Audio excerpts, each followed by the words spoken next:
23 Juni tahun 2026. Sekarang hari Selasa. Buat minggu ini gua nggak ada kelas apapun. Ini lagi midterm break, jadi lagi libur. Tapi minggu depan kita ada ujian. Anyway, sekarang gue baru bangun. Sekarang jam 1. Kemarin tidur jam 4 kayaknya. Sekarang baru bangun jam 1 siang. Ya, seperti biasa kita ingetin lagi. Pertama adalah hidup adalah sebuah game. Gamenya adalah game MMORPG, ya. Dan terserah kita mau ngapain di dunia ini. Tapi fokusnya adalah kita harus sadar, ya, kita nggak boleh atau sebaiknya jangan mengambang dan seakan-akan kita tidur, menyelami dan menjalani hidupnya sembari tidur, sembari nggak sadar. Paling tinggi adalah kesadaran. Kita harus sadar dan berada di momen sekarang, karena itu adalah hidup. Bukan apa yang kita dapetin, bukan apa hasil akhirnya, tapi prosesnya. Kesadaran kita ketika kita melakukan semua hal. Nah, kemudian yang kedua adalah cara memainkannya. Ini gue ralat dikit dari perspektif gue. Awalnya gue bilang itu cara memainkan gamenya adalah seperti AFK gameplay, dimana kita nentuin kita mau ngelakuin apa, terus dia bakal jalan secara otomatis. Cuman yang setelah gue baca dan setelah gue cobain beberapa hal, kayaknya nggak bisa kita bilang itu sebagai AFK. Kenapa? Karena setiap saat, ya, itu tuh kita harus punya intensi kita sendiri. Misalkan begini, kita bilang oke, gua mau tiap hari misalkan meditasi jam 5 pagi. Itu udah kita udah tahu tuh, itu yang mau kita lakuin, itu yang harus kita lakukan untuk mencapai tujuan kita. Kemudian kita jadwalin. Nah, tapi begitu kita mindahin dari otak kita, dari intensi yang kita punya ke sebuah jadwal, yang terjadi adalah hari esoknya, ya. Hari esoknya ketika kita bangun, kemudian kita dikasih reminder, kasih alarm, oke, sekarang waktunya meditasi. Itu seakan-akan kita disuruh untuk meditasi oleh diri kita yang dulu, bukan diri kita yang sekarang saat itu mau meditasi. Nah, kemudian kenapa ini penting? Kenapa? Karena ada namanya autonomi dalam membentuk sebuah habit dan dalam membentuk sebuah untuk seseorang itu untuk menjadi puas, menjadi senang dalam pekerjaan, dalam apapun itu harus ada 3 hal. Pertama harus ada autonomi, itu adalah dia memilih untuk melakukannya, bukan oleh karena faktor eksternal, tapi dia sendiri yang ingin melakukan hal tersebut. Nah, kedua dan ketiga adalah competence dan relatedness, tapi itu belum gue bahas. Tapi autonomi itu penting banget. Artinya apa? Setiap saat kita mau melakukan sesuatu, saat itu juga kita harus mau atau punya intensi untuk melakukan hal tersebut. Nah, ini harus dibedakan secara mental. Bagaimana sih cara pikiran manusia bekerja? Jadi pikiran manusia itu awalnya punya intensi dulu, baru dari intensi ada sebuah aksi. Mungkin kita sekarang, gue punya intensi, tapi aksinya nggak dilakuin. Nah, itu nggak apa-apa, ya. Kita bangun dulu aja, kita bangun dulu intensinya, kita bangun dulu di otak kita tahan akan intensi itu. Oke, gue mau ngelakuin ini. nanti abis itu lupa, abis itu ke distraksi, nggak apa-apa, kita tinggal ingatkan lagi intensi kita apa. Jadi kita latih intensi, setiap saat kita harus sadar. Dulu gue nganggapnya nggak sadar, dulu nganggapnya oke, gue tentuin, gue jadwalin, nanti otomatis terjadi ya kan, yang oke jam 5 kayak gini, jam jam segini kayak gini harus lakuin kayak gini. Yang terjadi adalah apa, ketika gue nggak punya jadwal dan punya jadwal, lebih males ketika gue punya jadwal, karena seakan-akan HP gue nyuruh gue. Sedangkan ketika gue nggak punya jadwal, gue sendiri yang mikir, oke, gue terserah mau ngapain nih, cuman secara pribadi gue mau ngelakuin ini. Intinya adalah di autonomi tadi adalah bahwa kita harus merasakan bahwa kita sendiri yang mau ngelakuinnya, nggak bisa orang lain, nggak bisa, bahkan nggak bisa diri kita sendiri di masa lampau yang nyuruh kita sekarang, nggak bisa. Diri kita sekarang yang sekarang banget yang harus mau untuk melakukan sesuatu. Caranya gimana? Ingat lagi tujuan kita apa, mau ngelakuin hal tersebut, kemudian kita taruh lagi di otak kita intensinya. Jadi kita benar-benar pada saat itu punya intensi dan niat untuk melakukan hal tersebut. Ya gitu ya. Kedua ya, kemudian sama, kalau kita masih nggak boleh nggak sabar, nggak boleh frustasi, nggak boleh stres. At least bukan karena otak kita sendiri atau pemikiran kita sendiri. Kita mau dapat apa, kita mau jadi kaya, ya jangan frustasi ketika kita masih miskin. Lakuin prosesnya, ya kan. Ketika kita rambutnya, misalkan gue ya, rambutnya masih kayak gini, belum bagus, ya udah jangan frustasi, itu prosesnya. Mungkin lakuin sesuatu, mungkin kalau belum tahu ngapain, ya cari tahu, itu prosesnya. Semua hal yang bermakna ada di balik proses. Kalau kita mau akan hasilnya, kita terinspirasi untuk melakukan hal tersebut, ya udah kita tinggal bangun intensi, kemudian kita lakukan aksinya seperti itu. Terus keempat adalah tidur. Betapa pentingnya tidur, karena menurut gua salah satu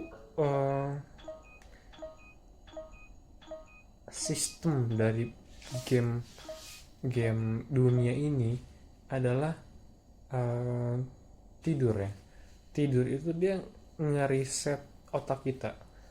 Informasi yang nggak penting itu, yang dianggap oleh otak nggak penting, itu dilupakan, dan yang dianggap penting itu dikuatkan, diperkuat. Masalahnya otak itu tidak tahu mana yang beneran penting, mana yang enggak. Artinya apa? Yang penting adalah hal yang sering kita lakukan. Ketika kita sering melakukannya, maka otak akan anggap itu adalah hal yang penting. Dan ada beberapa hal lain lagi yang membuat sesuatu itu tampak penting, alias ada hubungan dengan informasi lain di otak ya. Jadi kalau informasinya isolasi, misalkan cuman suatu pernyataan atau suatu hafalan doang, nah itu nggak penting. Tapi kalau dia banyak hubungannya nih dengan informasi ini, nah itu dia lebih kuat.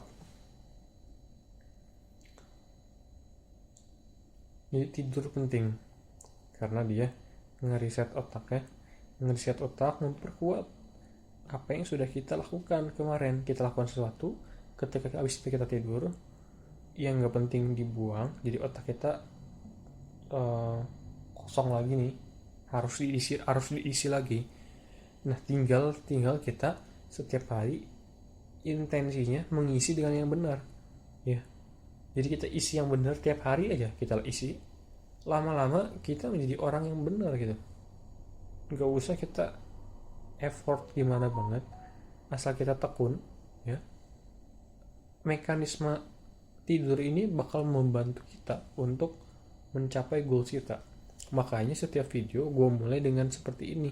Ini untuk membantu diri gue sendiri untuk ingat-ingat lagi. Ini baru bangun, ingat-ingat lagi apa yang udah kita dapatkan, prinsip apa yang sudah kita temukan dan bekerja untuk kita, maka kita pegang akan prinsip itu dan kita lakukan terus. Kemudian spesifik untuk tidur lagi, kalau masih di kasur jangan mikirin apa-apa. Kalau mau mikir, bangun dulu, duduk baru ini. Karena posisi tidur itu bikin nggak bisa mikir, apalagi di kasur. Mendingan kita bangun dulu, duduk baru mikir.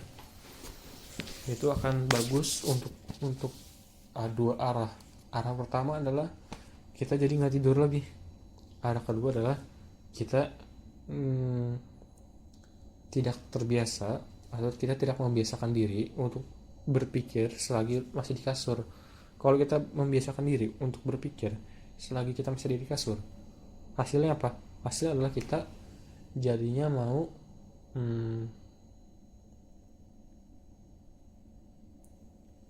jadinya ketika kita mau tidur malah jadi banyak pikiran. Nah, itu nggak bagus. Nah, terus sekarang kedua habit yang gue tetap mau kita lakukan masih sama sih. Pertama adalah tidur, kedua adalah fokus, alias melatih fokus, alias melatih meditasi. Mungkin secara timeline ya, gue mungkin rencananya bakal gini. Selama 6 bulan ya, 6 bulan ini sampai Desember, gue nggak bakal otak-atik strategi trading gue tetap bakal sama. Gue lihat performanya gimana, nggak boleh FOMO, nggak boleh nambah strategi. Kita lihat gimana, nanti baru setelah udah lebih konsolidasi ya strategi gue sekarang, mungkin nanti Januari tahun depan gue bakal cobain buat nambah scalping. Jadi swing trading kalau lagi trend, dan kalau lagi nggak trend gue cobain buat scalping. Tapi nanti pas mau coba scalping, gue latihan dulu selama 6 bulan di demo account. Jadi total setahun kita bakal swing trading purely. Kalau 6 bulan nanti scalping itu berhasil, ini nanti ada dua pilihan, antara kita coba gabungin funnya, kemudian kita terapkan both scalping dan swing. Kayak mending gitu sih ya, kita cobain ya scalping mestinya, terus kemudian kita cobain jangan terlalu gede risk per trade nya, mungkin 1% aja, jadi nggak terlalu volatil naik turunnya equity kita. Terus nanti kita gabungin funnya, jadi fun kita untuk swing trading dan scalping sama persis. Tapi ketika lagi trend jangan scalping, ketika lagi nggak trend jangan swing trading. Begitu sih.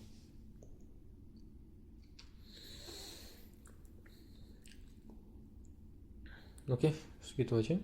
Sekarang gue mau siap-siap, mau mandi, terus mau makan, terus gue mau lanjut lagi belajar tentang meditasi lagi, ya kan. Terus udah gitu kita belajar untuk ujian minggu depan, kurang lebih gitu sih.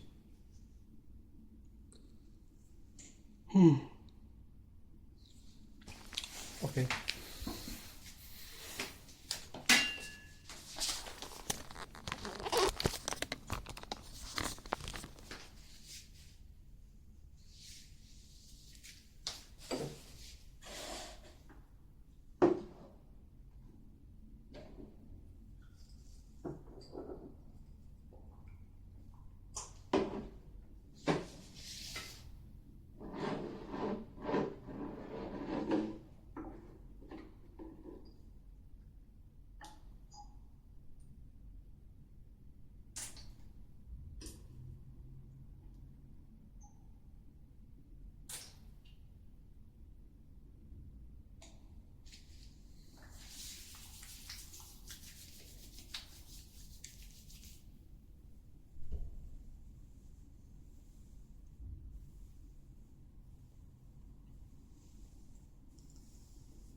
Kemarin gue baru nonton lagi video video Timothy Ronald. Dia masih sama, view-nya adalah waktu kita untuk menjadi kaya, at least dengan cara yang sekarang ya, itu tersisa 4 tahun lagi. Setelah 4 tahun, cara untuk menjadi kayanya akan berubah, akan jauh lebih sulit, dan dia akan berubah. Masalahnya gue bingung lagi nih bro, sisa 4 tahun kalau mau menjadi kaya kayak apa gitu ya. Kaya tuh apa? Kaya tuh ultra high net worth individual, berarti 10 juta dolar. Bingung gitu, apa ya coba kerjaannya bisa dapat 10 juta dolar dalam waktu 4 tahun di Indonesia, atau bahkan gue masih di Malaysia. Artinya apa? Artinya gue nggak bisa pitching juga ke orang-orang.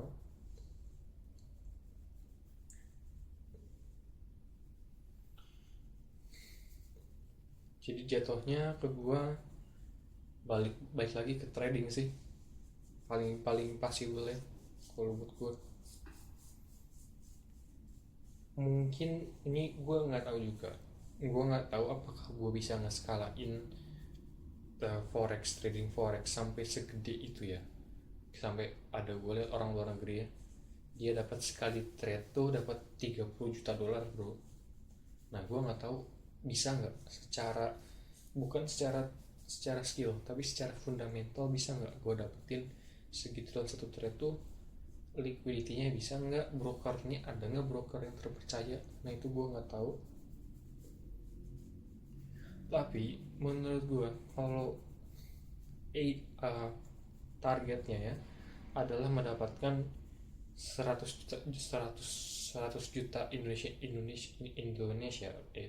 100 juta rupiah per bulan, itu masih possible banget dengan trading. Apalagi mungkin per hari sebenarnya bisa, jadi sehari kita cuan langsung kita tarik duitnya juga bisa. 100 juta dolar 100 juta rupiah itu masih bisa. Jadi menurut gua yang masih paling possible untuk gua kaya ya itu. Mungkin nanti mentoknya mungkin ya sebulan se-M, itu mungkin mentoknya. Kalau kita bisa dapetin ke level segitu dalam waktu 2 tahun, 2 tahun kita bisa dapetin se-M per bulan, artinya setahun kita bisa dapat 10M ya, 10M, kemudian 2 tahun 20M kita dapat, berarti berapa, 1 juta dolar sih ya. Masih belum ultra high net worth, kita masih nggak bisa beli rumah di peak, masih nggak bisa beli rumah yang mewah gimana. Cuman itu akan menjadi bekal, menjadi modal untuk kita kemudian berjuang lagi di era after 2030. Karena walaupun susah ya untuk menjadi kaya, masih possible, cuman lebih tertutup lagi jalannya, lebih susah lagi. Artinya apa ya? Artinya kita harus menjadi orang yang lebih bisa beradaptasi lagi, orang yang lebih bisa lebih fokus lagi. Maka kalau gue sendiri rencananya adalah akumulasi duitnya lewat trading selama 4 tahun, selagi gue menyiapkan diri gue menjadi seseorang yang bisa thrive ya, yang bisa berjuang dan mungkin menang juga ya, bisa berjuang dan menang di era baru itu, yang gue nggak tahu seperti apa. Mungkin nanti udah ada humanoid, tapi yang gue semoga ya, karena ini akan menjadi pembatasnya adalah informasi masih gratis. Itu yang gue harapkan, karena begitu informasi itu mulai di gatekeep oleh para elit, Misalkan YouTube dihilangin, internet dihilangin, wah itu sulit, karena kita jadinya nggak punya akses buat belajar untuk meningkatkan value kita. Nah itu sulit tuh, kita harus explore sendiri, harus kita cari orang sendiri, tanya orangnya, itu baca buku, ketimbang kita sekarang mau belajar tentang apapun bisa bisa tinggal nyari Google, tinggal nyari YouTube gitu.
Ini gue buat rambut pakai argan oil. Terus lanjut buat muka kita pakai namanya jojoba oil. Jojoba oil ini dia punya katanya punya karakteristik kandungan kandungannya, komposisinya atau strukturnya dari minyaknya itu yang paling mirip dengan minyak yang kita hasilin dari kulit kita sendiri. Tujuan gue sekarang buat muka adalah gue nggak pernah, jarang banget jerawatan. Jadi bahkan gue nggak cuci muka pun nggak jerawat. Cuman muka gue tuh beruntusan dan merah-merah. Menurut gue itu karena kering, maka gue bakal coba buat tackle ya, solusi dulu di aspek itu dulu, di aspek tadi gue bilang beruntusan dulu, merah-merah dulu, baru misalkan nanti kita kalau misalkan muncul jerawat karena ini, baru kita setelah beruntusan hilang kita coba selesaikan masalah itu.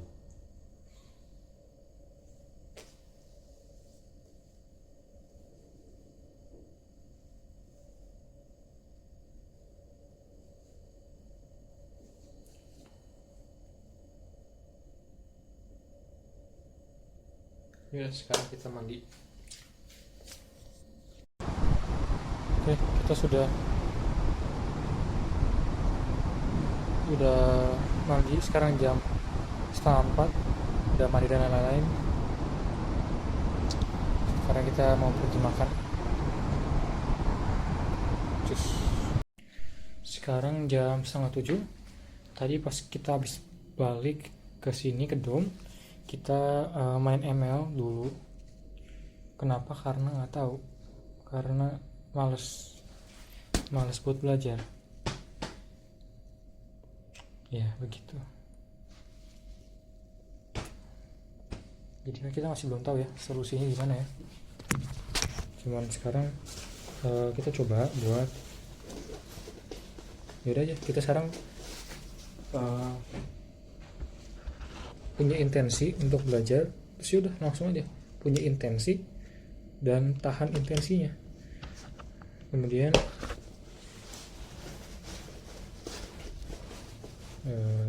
ya udah, tahan aja intensinya.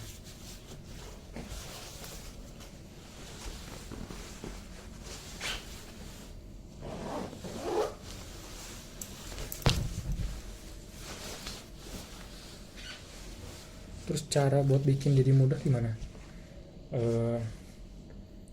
Kita bilang nanti belajar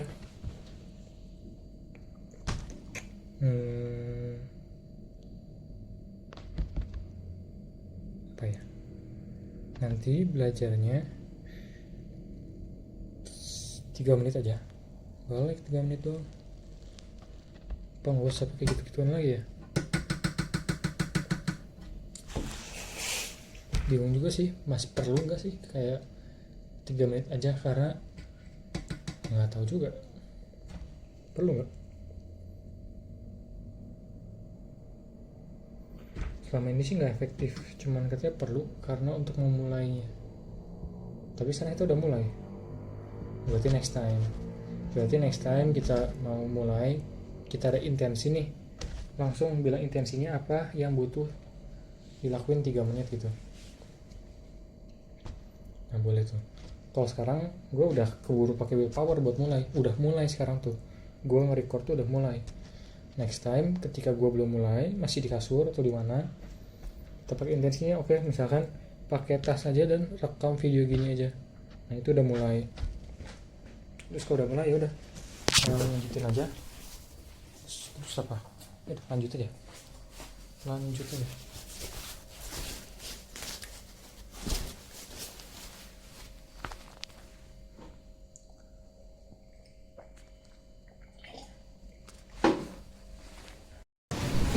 Sekarang kita mau sekarang intensi gua yang ada di otak gua selagi jalan adalah